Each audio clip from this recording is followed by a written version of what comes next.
All right, everyone, please say hello to Rachel Bachmann, CBAP.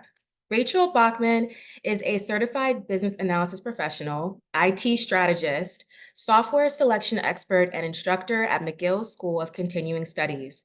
Trained as an industrial engineer with a master's in operations research, Rachel has more than 20 years of experience in information technology, working primarily in the manufacturing, wholesale distribution, and retail sectors, and is the founder and president of Akiri Consultants, a fast-growing firm specializing in software selection, IT strategy, and business analysis. And without further ado, I will hand over to Rachel Bachmann to give us her presentation on cognitive bias in business analysis. Thank you so much, Randy, and thank you for the invitation. I'm thrilled to be able to share this topic, which is a bit of a passionate subject for me that I really enjoy, and a chance to share it with this crowd. So thank you so much. You should be able to see my screen. Yep, Randy, you can give me a thumbs up if it's good. Okay. And yeah, as Randy mentioned, feel free to pop into the chat where you're joining from if you haven't done so already. And we'll be using, again, the chat mostly I'm going to be asking questions, try to keep this a little bit interactive. It's not easy to talk for this long without seeing faces. The last time I gave this conference was in Montreal and in French. So I will try to keep it interactive through the chat. And if you have a question that you want me to answer, just throw it into the Q&A. So I'm going to start talking. Oh, and Randy, can you just remind me the time for the webinar is supposed to be till? We close at 7, so Okay. I'm thinking including about 7:45, 6:45 Q&A. Perfect. That's what I was aiming at. So making sure we're in line. That's perfect. Okay, so yeah, so a little bit about myself. So Randy already introduced me, but I guess I just wanted to talk a little bit about how I got into business analysis. I think I was one of those people that when my profs were trying to teach me software back in university, I was always trying to break the software, and that's basically how I ended up. So I was studying industrial engineering, and I was learning simulation software, automation software, and I was always trying to break it. So that's kind of how I fell into IT. Basically, my first job was writing specs and testing software for self-service check-in kiosks for Air France. And I basically never looked back and got my certified business analysis professional certification fairly recently. Yeah, and then founded my own company in 2019. So just a little bit about Akiri Consultants, and I won't go into this for a lot of detail, but we really do try to specialize in software selection and IT strategy and road mapping.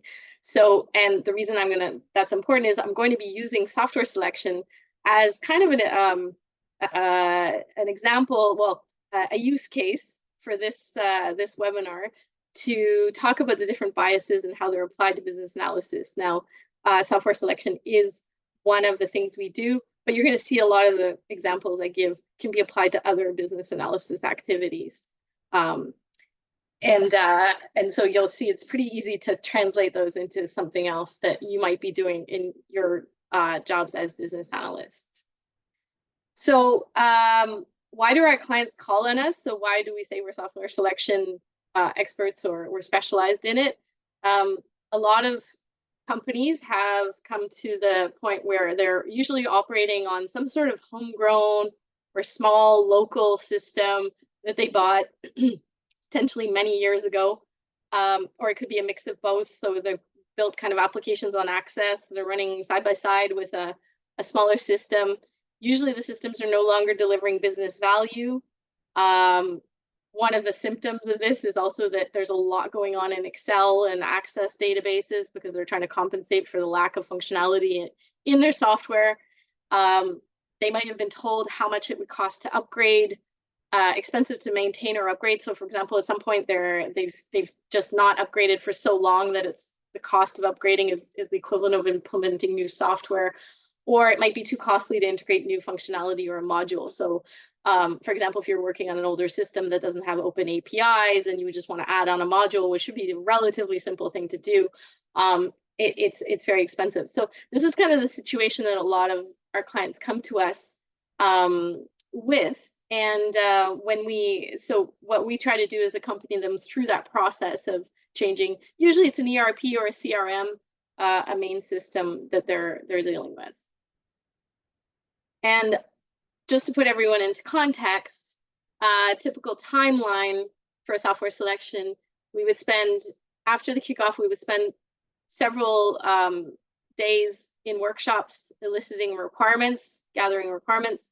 We would produce an RFP document, send that RFP to a potential long list of vendors. So it could be 4, 5, 6 vendors, software vendors that could respond. We give them a delay of 3 to 4 weeks. We analyze their responses, and then we would shortlist some of those vendors to then invite them to a scripted demonstration and to come down to a final decision. So normally you try to get it down to 2, possibly 3 shortlisted.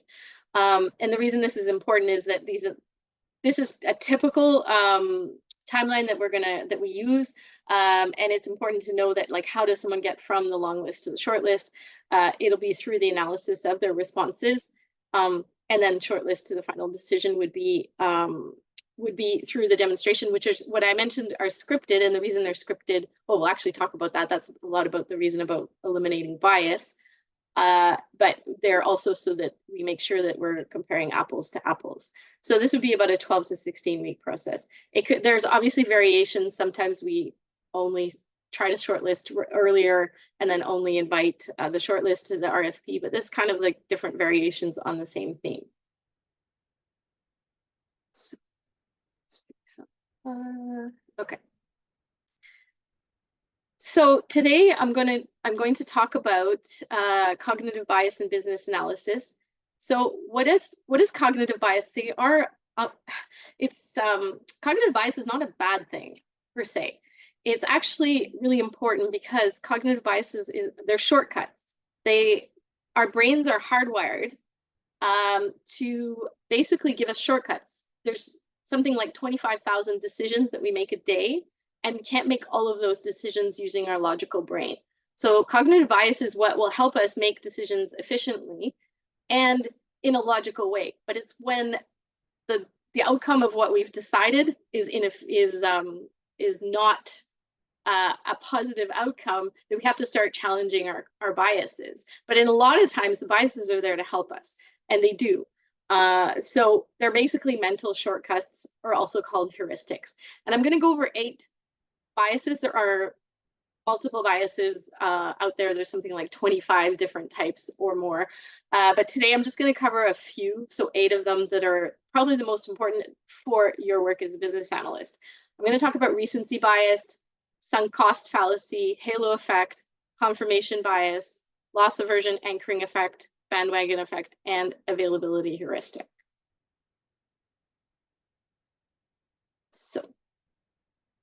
So I'm going to jump right in and start asking you to use the chat for this. So I'm going to talk about recency bias is basically giving importance to a most recent event. So I want to, right off the top of your head, throw into the chat what you think is the most newsworthy event of 2024. Don't think too much. So feel free to throw into the chat what you think globally. Anyone?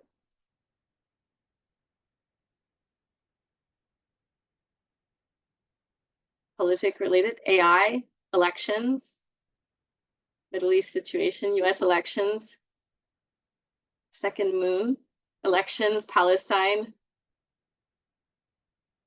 Okay. Inflation. Oh, okay. Anyone else? COVID, if we talk about pandemics, AI. Okay.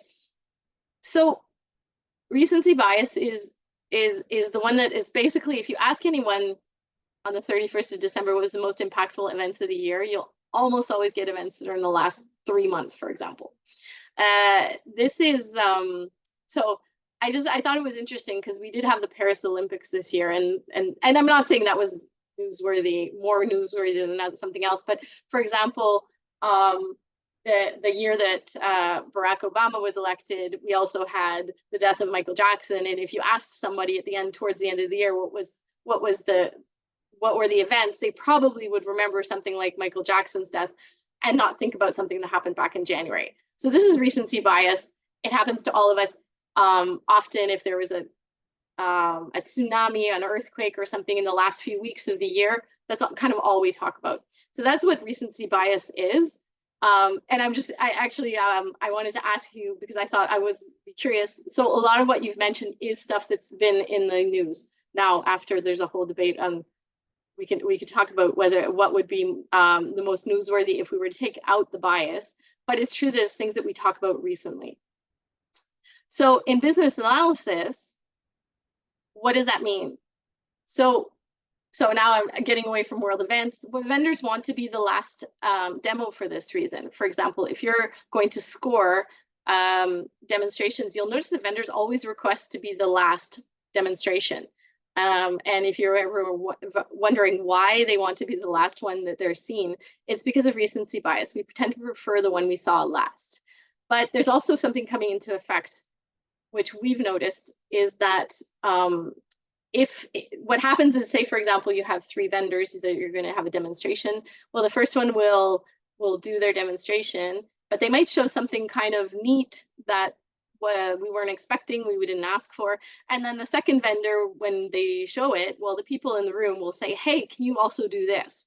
And so actually, we also find that the demonstrations get better as you go along. So you're kind of combining recency bias plus the fact that you're usually asking, and you're not going back to the first one to ask them if they can do the thing that the third ones did really well. So it's kind of like, basically what happens is the clients almost always prefer the last demonstration that they saw. So things to remember as a business analyst: order matters.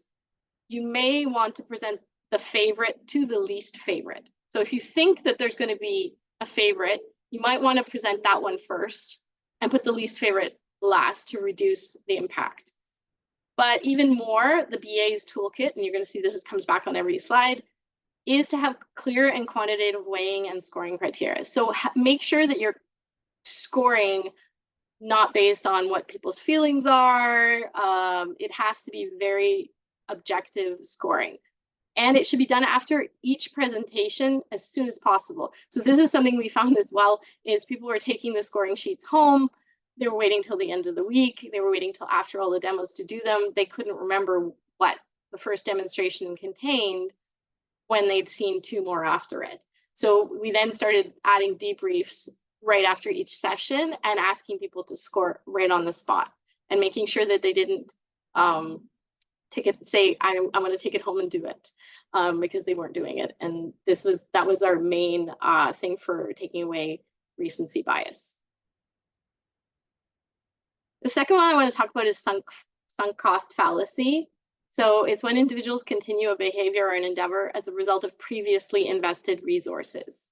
So, and I'm sure a lot of you have lived through this kind of situation where you're on a project and they've been going for a year, and really you probably shouldn't be continuing the project at this point, but you've invested so much time. Usually it's really hard to stop a project that's already ongoing, as opposed to the difficulty of not starting it. So this is the sunk cost fallacy. And a real life example, behavioral economist Richard Thaler talks about in a podcast, which I'll mention at the end if you're interested in the subject and learning more. He talks about basically a situation where they were given 2 free hockey tickets and had to drive through a snowstorm to get there. And they said basically he realized that if they had paid for their hockey tickets, they would have driven through the snowstorm. And yet if they were given to them, they would not drive through the snowstorm. So really it's a situation where you've got the hockey tickets, the snowstorm is real. The situation is that the cost of whatever you've paid for is already gone. It shouldn't change your behavior, but it does. And this is, we often talk about when you say throw good money after bad, this is an example of sunk cost fallacy. And the also MIT did a study on why people tend to go towards sunk cost fallacy or tend to fall into this bias. And it happens for three reasons. We don't want to appear wasteful. We want to stick to our plans. And we don't want to accept any loss at all. So we follow through. And that might be reputational. So, you know, you may have a vice president that pitched a business case, or a CIO that pitched a business case for something and then doesn't want to lose face because after having invested so much, they realize they haven't chosen the right solution, but they don't want to lose face about, you know, maybe we made the wrong decision. So there's a little bit of, it could be reputational. It's something that's really important to watch out for. I'm going to invite anyone in the chat to share. Have you gone through this where you know you're on a project and really if you step back and redo the business case, you should be stopping the project, but you've kept going? Yeah, I already see a few yeses in the chat. And one of the things that's important here, so things to remember, I got a thumbs up. Oh, good, the emojis work too. Feel free to react with emojis. So your business case may need to be redone at different times. And as obviously as an objective a business case as possible, not taking into account the fact that we've already invested, you really have to take a business case as of that point in time using net value, objective and quantitative. You need to remove all the emotion from it, make sure that emotion is not affecting the decision to go forward, and change management if there is a decision to move to not go forward. And I know personally, I was on a project that we had spent 12 million before calling it quits. And the write-off that was after that was at least 5 million. And having the entire team work for an entire year on a project to see it be put in the garbage, it was really, really hard on the team to then just switch over to something else and just be excited about working on the next project. So just something really to watch out for is if they don't fall into the sunk cost fallacy and you do stop a project, you do need to be careful about change management and supporting the teams going through it. So moving on to halo effect. Halo effect is the tendency to attribute greater value to suggestions related to something totally unrelated to the question. So for example, you might like a solution because you really like the salespeople. And by the way, salespeople know this, so they use it to their advantage. Another example would be you give greater credibility to a better known brand instead of comparing the solutions based on their merit. So in a real world example, when you find you might decide that like you really like a computer from this company, so therefore their phone must be good, and yet maybe their phone hasn't proved itself on the market yet for having that functionality. And so, for example, suddenly there's problems with the batteries, but you're going to minimize the fact that, oh, it must not be a problem, it's a one-off, it can't be a problem, because you're associating your positive relationship with that brand. So again, marketers and salespeople know all about the halo effect and will use it.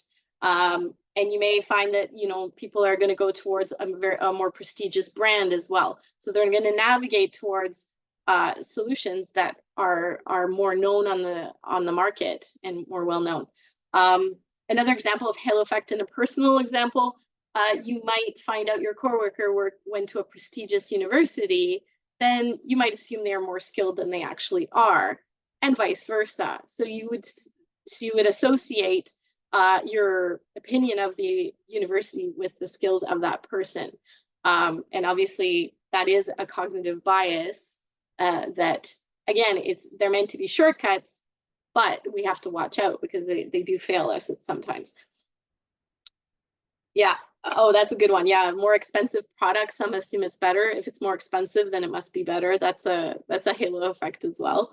And we talk about halo and horns effect. Horns is the opposite. So it's when, for example, you would associate the skill set of someone with a university you don't find prestigious. It's called the horn effect. So it's halo and horn effect. So how do you deal with this as a BA?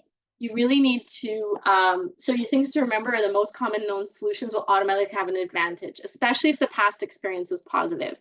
So you may find that you've got a VP that arrived from another company and says, I really want to implement Salesforce. So then they come in and they will basically use the fact that they have a positive experience with that brand, but maybe Salesforce from an architecture perspective isn't the right tool at this new client. So that would be an example of a halo effect. And again, I said vendors will use this to their advantage every chance they can get. They will also request more FaceTime with you because they know if you like them, you're going to automatically like their product more. So one of the things in software selection is we make sure that the FaceTime we get with each vendor is equal. And most of the communication will be done through emails, and they'll have specific amount of time, and we make sure that each vendor gets the same amount of FaceTime. So you can't, so that's kind of to counteract the halo effect. And again, clear and quantitative weighting and scoring criteria established before the evaluation starts is super important. And I'm underlining before, because I have seen clients where we weren't doing the software selection. We were kind of supporting them from an external perspective, and so we weren't using our methodology. And they decided to wait for the answers from each vendor and then establish the criteria for evaluation. So that is a big no in our area, because you basically will have all sorts of cognitive bias, including halo effect, that will come into play, and you might weight something higher so that your favorite brand will pass. So I don't know if anyone can think of an example where that happened to them, where yeah, so do we have to share the criteria and weigh to the vendor prior to demonstrations? You do not have to share the weighting. Sometimes you can, it depends, but you don't have to. And it's usually more of an internal thing.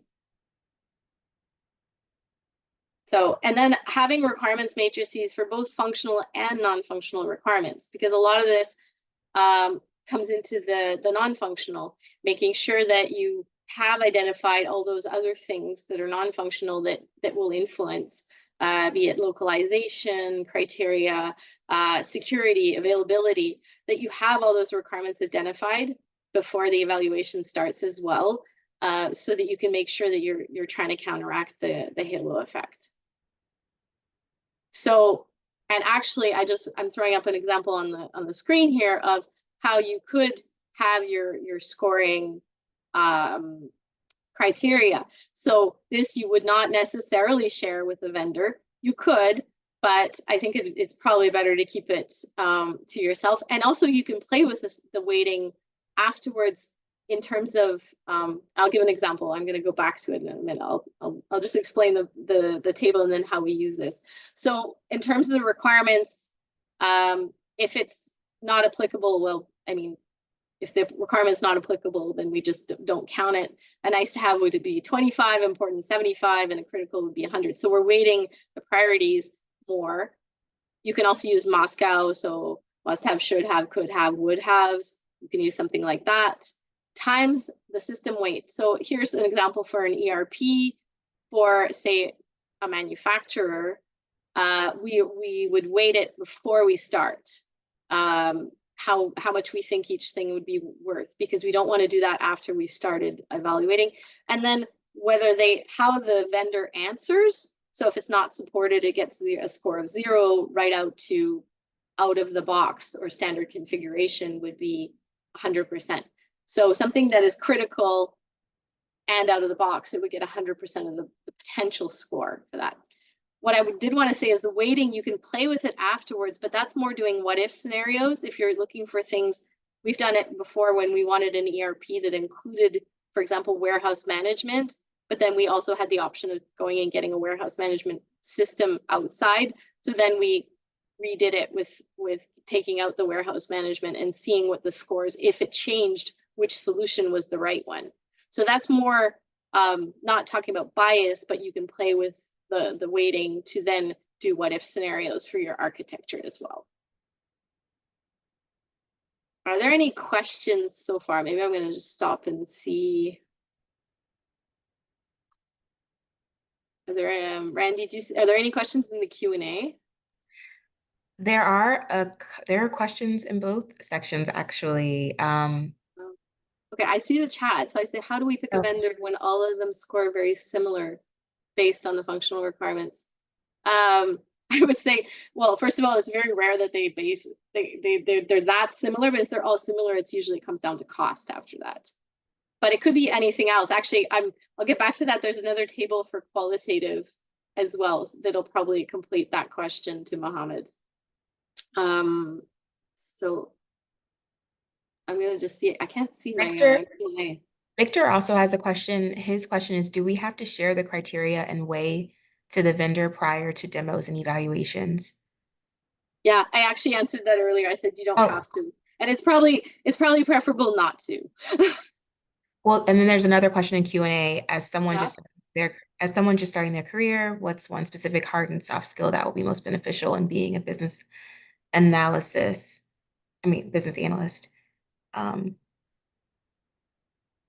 But maybe we can save that for the Q&A. Yeah, but I like it because I'll start thinking about it already. Okay, is there anything else in the Q&A? A similar question to that, but we could also. Okay, I'll let you interrupt me then, Randy, if there's anything else that has is more specific. Okay, so I'll move on to the next type of bias. So confirmation bias is, in my opinion, is the most dangerous of the biases. I think it's the strongest.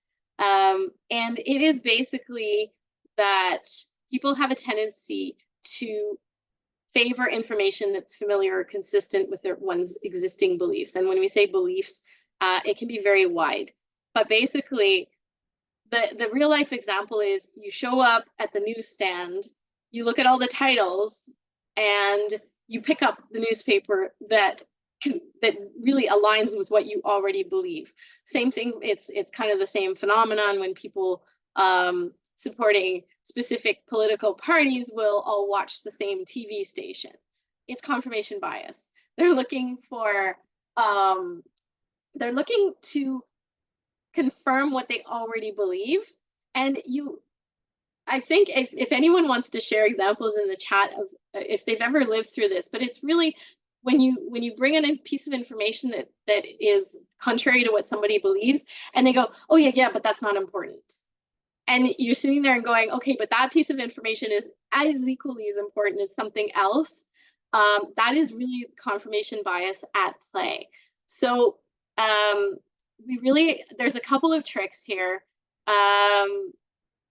So like, I'm going to just bring up another example where I wish I could find the scene and share it. I'm going to find it one of these days. But I watch a TV series called Bull, which is like kind of a crime series, but he's a trial science specialist. But his ex-wife is charged with murder, and he basically every single piece of evidence lines up to she was on the site, her fingerprints were on the weapon, like everything lines up, and he just spends all his time saying, yeah, but that can't be, that can't be, that can't be. So this is confirmation bias. Like you watch it, someone doesn't want to accept a piece of information and they'll just basically discount they'll discount the information one piece at a time.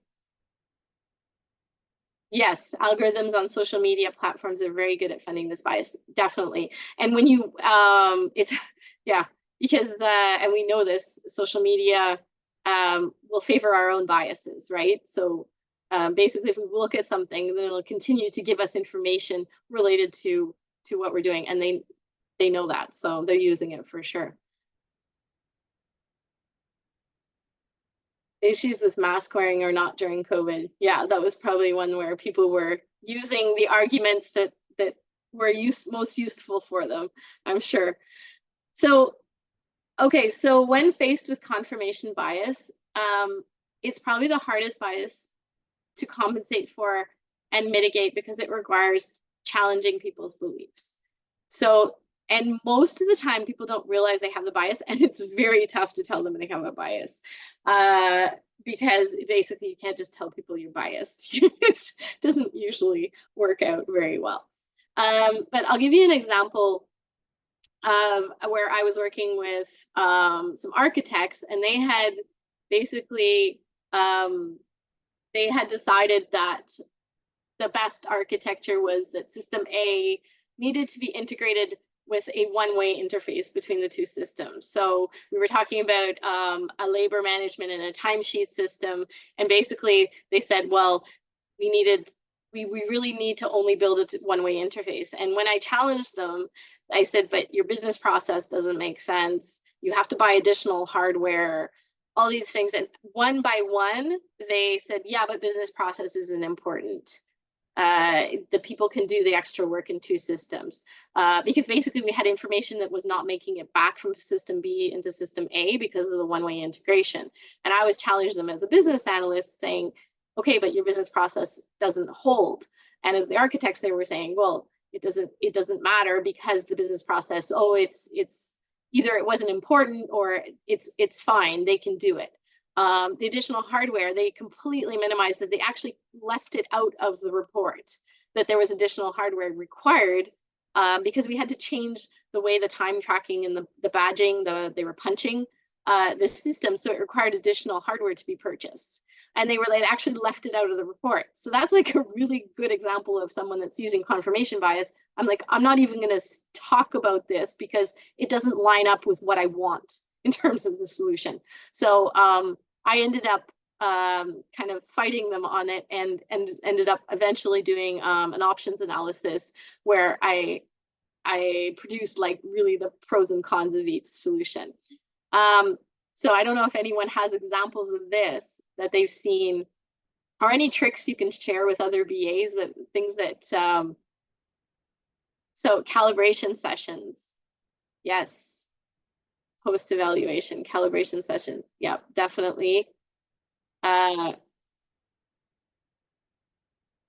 I'm just reading the chat here. This creates a lot of resistance to change that can result in business going away because they don't keep up with the competition.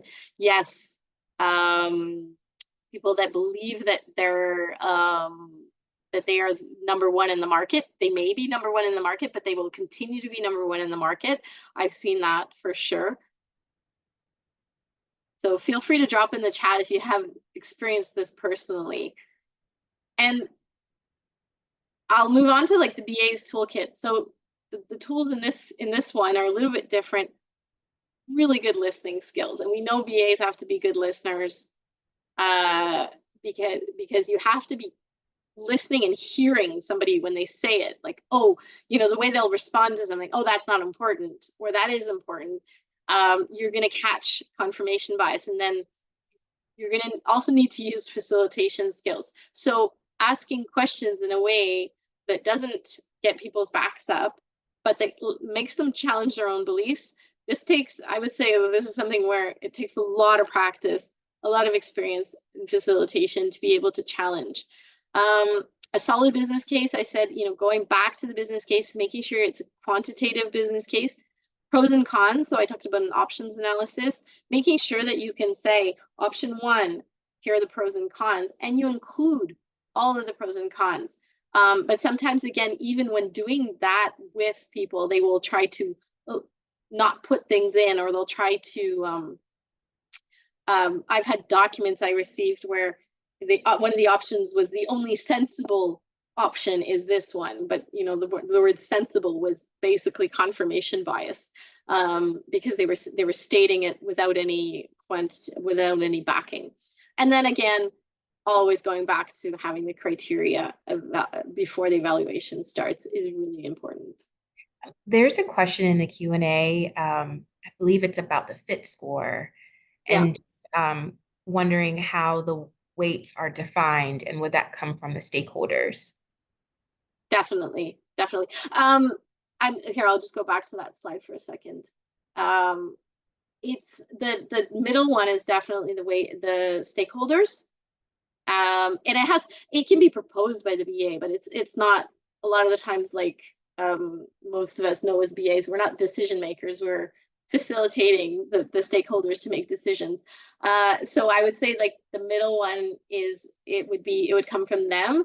For the others, we use a standard methodology where we propose that like out of the box is 100%, and then kind of if you need data manipulation is 25, external modules 50, internal modules 75. So we're distinguishing that, but we definitely validate it each time with the stakeholders.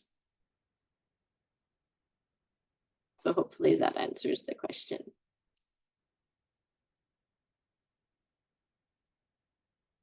Okay, and another trick for if you're facilitating and you find that people come with a lot of bias, a lot of their own beliefs, one of the things you can use is something called Bono's hats.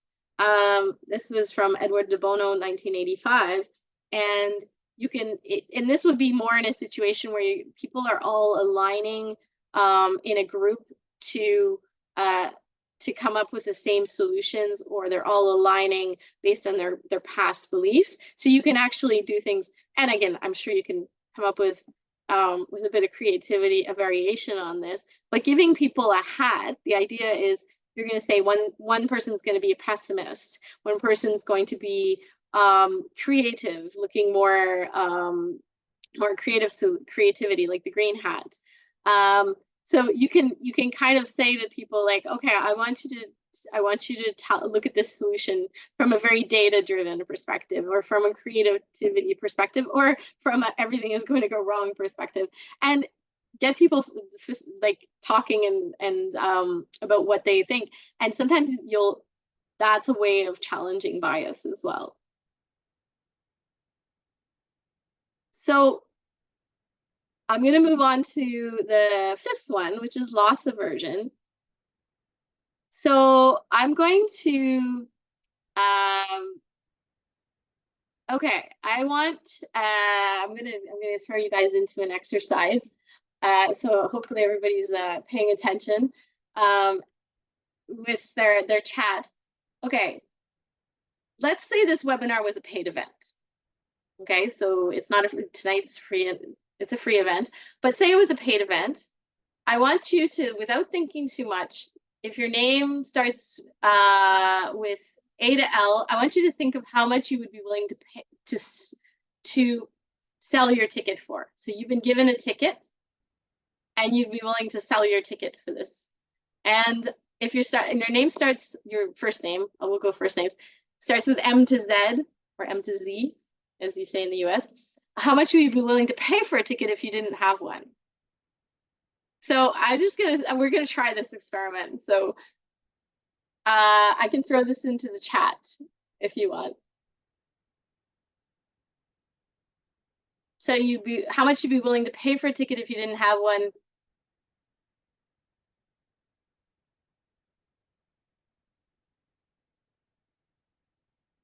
A to L is how much you'd be willing to sell it for.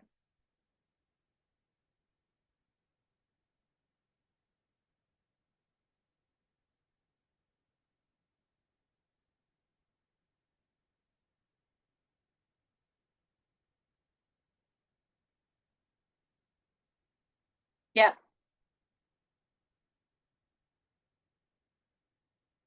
Okay, so this is interesting. It's actually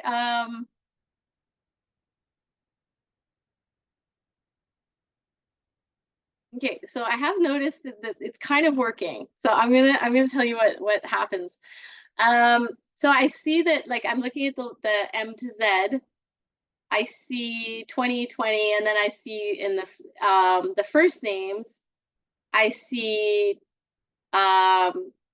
25, 50, 40. So what's happening, and then I see the latter half, 25. There's some exceptions in here, obviously, okay? But basically, what's happening is people that are have to give up something that was free. I mean, sorry, that something that they were given and they have to give it up, will ask for more than people that don't have something. This is loss aversion. Okay. So there's an exercise, there was, and I'm looking at it like really rapidly, but it seems to be confirming because the people that are asking for more money are the ones that had the free ticket. So thank you very much for thinking that this webinar is worth $50, by the way. That's great. So basically it was an experiment that was done where they put coffee mugs on a whole bunch of people's desks randomly. And then after, they decided to set up a little market and say, if you were given a mug, how much would you be willing to sell it for to your colleague that doesn't have a mug? And then how much would the people that didn't have mugs on their desk would be willing to pay for a mug? So this is pure loss aversion in effect. Basically, no one wanted to sell the average price to sell the mug was $7. And the average price that people were willing to pay was $2.87. So you can see that it's the same mug. It's sitting on the desk. Everyone can see that it's the same mugs. But the people that have it are putting a lot more value into something they're losing.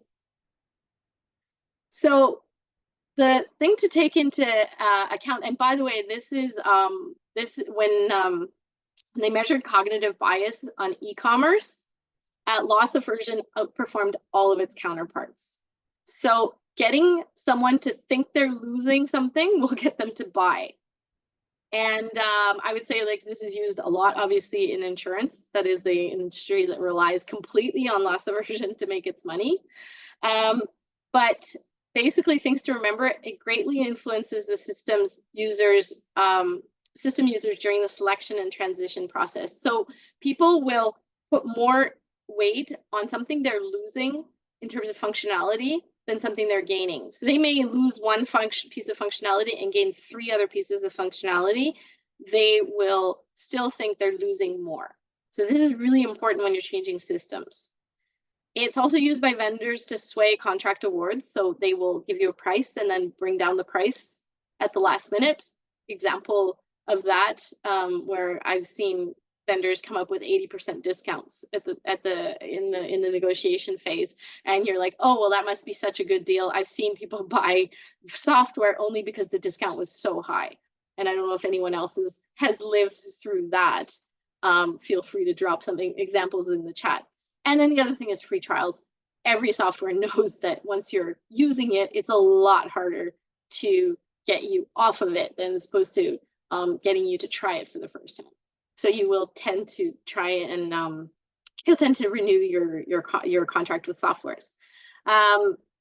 And so it's really also important. One of the things we did, one of the tricks we used was putting the current software in the software selection in as an example. So for example, if we're comparing new software, we actually scored the current software as well, using the same quantitative criteria, because it was really important for them to actually see, well, no, when we actually scored your current software, it's coming out at like 37%, whereas the new softwares are coming out at 80%. So you may think you're losing a lot, but you really have to come down to like, if we scored it on an apples to apples basis, you're actually gaining this much with a change of software. So again, solid business case, pros and cons. It's the same tricks that we use. And also a lot of good facilitation here as well, making sure that you don't have, oh yeah, people don't sell losing stocks when they should. Yeah, that's another good example. And it's really important as a BA to make sure that like you don't have someone being super negative about the change of software, for example. And so this is where good facilitation will come in, kind of managing the bad apples and making sure that they don't have too much of a voice in influencing the future. So I'll go through the last few ones a little bit quicker. Anchoring effect is relying on the human tendency to latch onto the first piece of information they receive. So in Canada, we have marshals and winners that use this. It's basically like if you see the price, the normal retail price, and then how much you're paying, they're using anchoring effect. The example I gave right before of using an 80% discount is also an example of anchoring effect. So something's going to look like a better deal because you basically latch on to the first piece of information, and then everything else becomes the base, like that becomes your baseline. So if they had put it out not as high a price to begin with, the discount doesn't seem as much. They're not using that bias as much. Things to remember: avoid having only one option in your analysis. That's really important.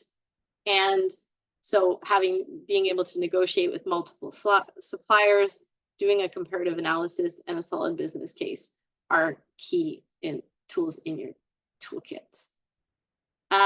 Bandwagon effect. I am sure everyone here has an example of bandwagon effect. Basically, you're told by your VP or whatever, I want this software because my friend's on it, or I want this software because the competitor's on it. So this is called the bandwagon effect. It's basically when people tend to navigate towards certain behaviors, styles, or attitudes simply because others are doing so. And again, remember, bias is not always a bad thing. This is what society uses: bias to say this must be good if everyone's doing it.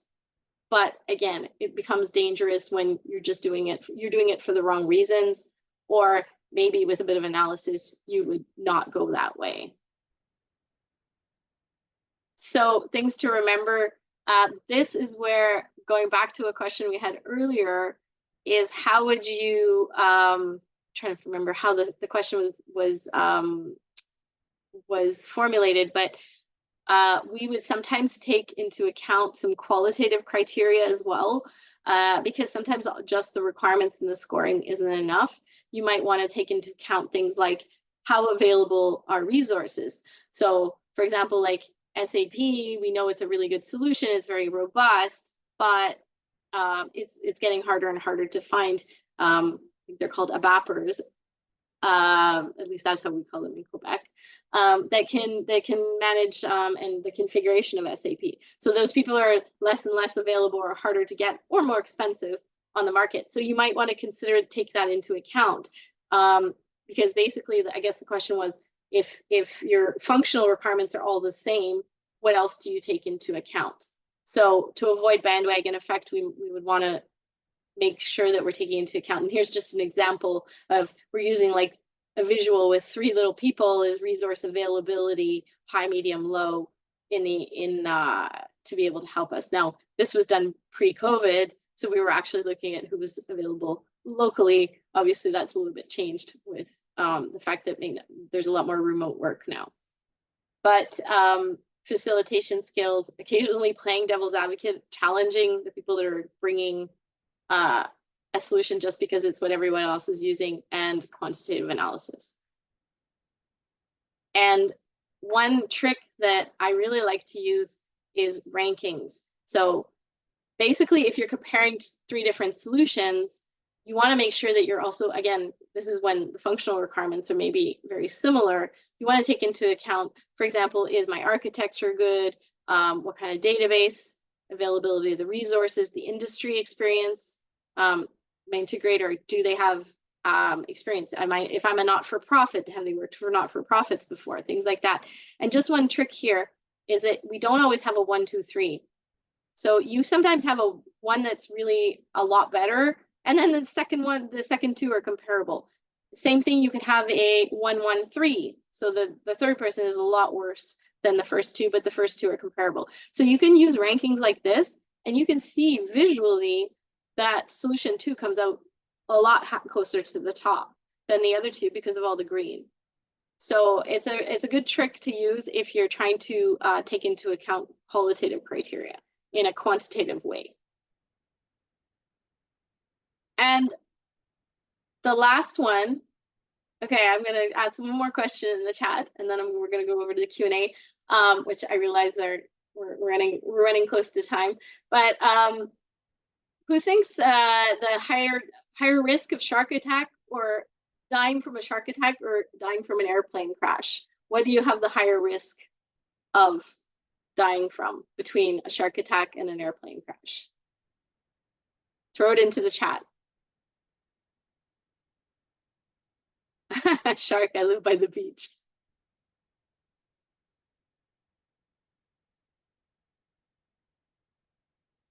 So we have three: airplane, airplane, shark, shark, airplane, shark, shark, shark, shark, airplane. Oh, it's pretty equal. You actually have your absolute chance of dying from a shark attack is higher than your absolute chance of dying in a plane crash, by the way. Absolute. But I like the answer. This is, I live near a beach. It's true. It depends. If you go to the beach a lot and you never fly, obviously your chances change. But availability heuristic is basically saying that people will judge the likelihood of an event based on recalling similar events. So a plane doesn't get hungry. I love it. Yes, commercial airplane. Well, actually, no, I think I don't know. I'd have to check the stat if it's all airplane crashes or just commercial. But basically, when you're looking at requirements elicitation, you want to make sure you don't get anecdotal evidence. So this is really important. You want to back up all your analysis with data. You want to confirm the frequency of events with actual data, because humans tend to generalize based on the available and recent information. And we get this a lot with, for example, CRMs. It's like, how often does this complaint happen? If the person dealt with that complaint this week, they will overemphasize it when they're giving you the requirements, and they'll say, we really need you to do this. And then you find out, well, there's only had one case of that in the last year. So you validate the priorities with multiple stakeholders as well. That's really important to make sure you're not just dealing with someone's availability heuristic. I said I would throw up here on a tip if anyone's interested in the subject. The Hidden Brain is a really fantastic podcast. I took a lot of the examples for this. Some of the real world examples come from that podcast. So and before anybody drops off, I do invite you to either connect with me or a Curie consultant, or both. You're welcome to, and I will accept all LinkedIn invitations from anyone on this call if you're interested in talking more about this. So I'm going to stop sharing. And Awesome. Thank you so much, Rachel.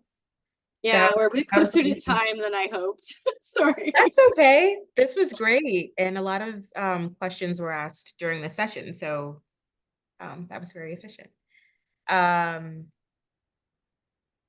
Does anyone else have any questions? We have a couple of minutes, so I think we'll transition to some closing remarks if you all don't have any additional questions. Let me check the Q&A again. I guess it was just the question about Okay. skills. I don't know if you wanted to answer that, Yes. Randy. No, you answer that question. That's for you. Well, Your so I talked about my favorite, like one of my favorite subjects was cognitive bias. And by the way, it's different than unconscious bias, because there's a lot of talk about unconscious bias and AI, and that is a subject for a whole other webinar. And that's, obviously unconscious bias is something completely different, but cognitive bias has just been one of my favorite subjects. But I would say, like, it comes back to specific hard and soft skills. I would say facilitation is a really big one. Listening, those are really soft skills. And then hard skills, I guess, is more the analysis. You saw, like, being able to establish criteria, weightings, working with stakeholders to do that, though. So then you still have the soft skill of getting stakeholders to align. So that would be, I would put those as kind of the top hard and soft skills. Awesome. You have another question too in chat. Mohammed asked, if you were vetting out systems, MSP companies to implement an ERP solution, what are some core areas you would vet out these vendors on?